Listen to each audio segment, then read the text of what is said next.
Hello guys.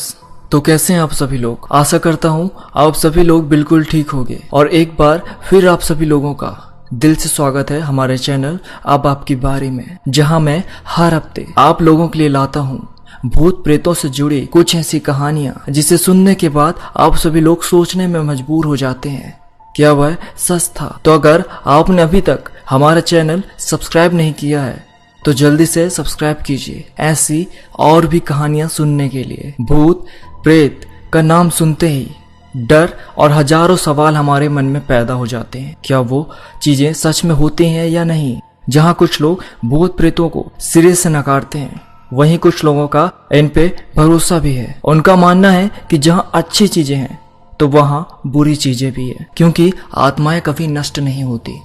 हमारी आज की कहानी भी एक ऐसी व्यक्ति के बारे में है जो एक समय पर भूत प्रेत और आत्माओं जैसी चीजों पर हरगिज विश्वास नहीं करता था, लेकिन उसके साथ एक ऐसी घटना घटित हुई जो उसकी सोच को पूरी तरह बदल डाली और समय के साथ उसे भी मानना पड़ा कि ऐसी अनजान शक्तियां होती हैं और ये शक्तियां अपना वजूद साबित करने के लिए किसी के विश्वास की मोहताज नहीं होती हैं। ये सच्ची कहानी ऐसी ही एक व्यक्ति के बारे में है जो भूत प्रेत और पैरानॉर्मल शक्तियों पर विश्वास नहीं करता था। अब आगे की कहानी उस व्यक्ति के पॉइंट ऑफ व्यू से आप लोगों को मैं सुनाऊंगा।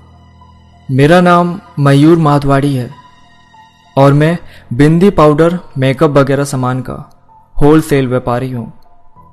मेरी दुकान राजकोट में है। वैसे तो मैं भूत प्रेत और अन्य पारलौकिक शक्तियों में मानता नहीं हूँ, पर एक दिन मेरे खुद के रियल अनुभव ने मेरी पूरी हेकड़ी निकाल कर रख दी। उस दिन मैं दुकान पर बैठा था, काम काज कुछ था नहीं, सुबह से एक भी ग्राहक नहीं आया था, तो दिमाग पूरी तरह से हटा हुआ था। तभी अचानक मेरा दोस्त जिग्गू आया और बोला कि चल यार जूनागढ़ चलते हैं। मैंने उसको कहा कि वहां जाकर क्या करेंगे, भजिए बेचेंगे क्या। मैंने थोड़ा मजाक के मूड से कहा, यहाँ वैसे ही धंधा मंदा पड़ रहा है और तुझे सेल सपाटी की पड़ी है। जिग्गू बोला कि देख इस वक्त तेरा धंधा भी मंदा है तो फिर थोड़ा घूम कर आने में क्या बुराई है। वैसे भी तुझे कहाँ पैसे देने हैं, पैसे तो मनीष देगा। हम दोनों उसी के पैसों पर तो बचपन से घूमते आए हैं। थोड़ी देर सोचकर मैं तैयार हो गया। हम तीनों दोस्त जूनागढ़ के लिए रवाना हो गए। पता नहीं उस टाइम क्या त्योहार था, पर जूनागढ़ में काफी भीड़ थी। हर तरह लंगोट में लिपटे नागा साधु घूम रहे थे। काले गोरे नाटे मोटे सब साइज के नागा साधु वहां घूम रहे थे। हम तीनों दोस्त उन्हें देख देख कर एक दूसरे से हंसी मजाक कर रहे थे और यहां वहां घूम रहे थे। तभी मनीष बोला कि चलो गिरनार पर्वत पर चढ़ने चलते हैं। हम तीनों फौरन वहां पहुंच गए और पर्वत के ऊपर चढ़ने लगे। वहां भी नागा साधुओं की भारी भरमार थी। जिग्गू बोला कि देख मयूर, अगर तेरा धंधा यूं ही मंदा चलता रहा तो तू भी लंगोट धारण करके यहां सेट हो जाना। हर साल हम तुझे मिलने आया करेंगे। मुझे हंसी तो आई, पर जिग्गू पर गुस्सा भी आया। मैं उसे पकड़कर पीटने के लिए उसके पीछे दौड़ा। दौड़ते दौड़ते जिग्गू सोते हुए एक नागा बाबा साधु के ऊपर गिर पड़ा। उस साधु ने जिग्गू के बाल पकड़कर उसे पैरों से पीटना शुरू कर दिया। मैं जल्दी से जिग्गू को छुड़ाने गया तो उस साधु ने मुझे पकड़कर मेरे बाल नोचने लगा। उतनी ही देर में वहां मनीष भी आ पहुंचा। फिर हम तीनों ने मिलकर उस साधु को धोया। हमारा झगड़ा देखकर वहां पे कई लोग जमा हो गए। उस नागा साधु ने और भी 2 साधु को बुला लिया। अब हमें डर लग रहा था, क्योंकि गिरनार पर भी नागा साधु अनगिनत थे। हम तीनों चुपचाप पर्वत के ऊपर की ओर जाने लगे। हमने मुड़कर देखा तो वहां 3 नागा साधु हमारे पीछे आ रहे थे। अब हम तीनों की फटी पड़ी थी, दिल भी जोरों से धड़क रहा था।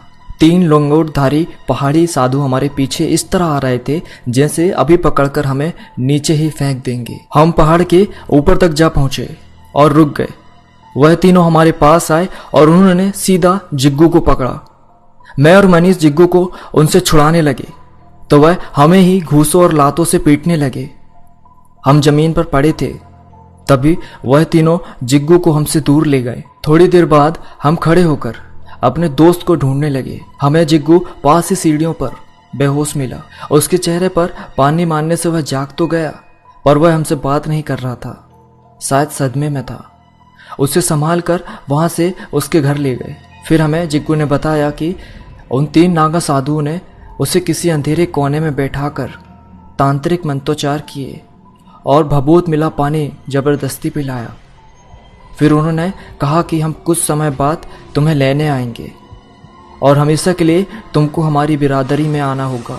और फिर वह तीनों मेरे सामने गायब हो गए। उस घटना के बाद जिग्गू दिन पर दिन पागलता होने लगा।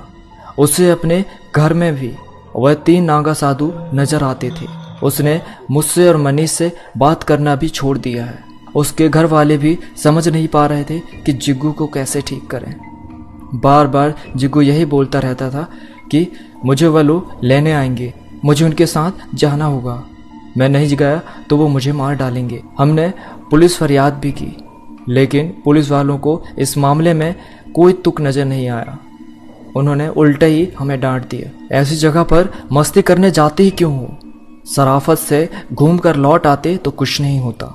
कुछ दिनों पहले जिग्गू गायब हो गया था और जब उसे ढूंढा गया तो वह काफी बीमार और गुमसुम सा था। करीब 2 दिन तक अस्पताल में रहने के बाद डॉक्टर ने उसे घर ले जाने को कहा। उसी रात जिग्गू को हार्ट अटैक आया और उसकी मौत हो गई। डॉक्टर भले ही मौत की वजह हार्ट अटैक बताएं, पर मैं और मनीष जानते हैं कि हमारे दोस्त की मौत की असली वजह वही 3 भयानक साधु हैं।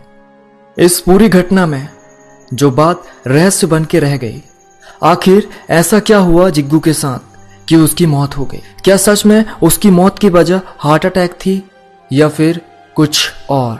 आखिर वो कौन था मायावी अघोरी साधु? अगर आपको आज की ये घटना अच्छी लगी हो तो प्लीज इस वीडियो को लाइक और हमारे चैनल को जरूर सब्सक्राइब कीजिए ऐसी और भी कहानियां सुनने के लिए।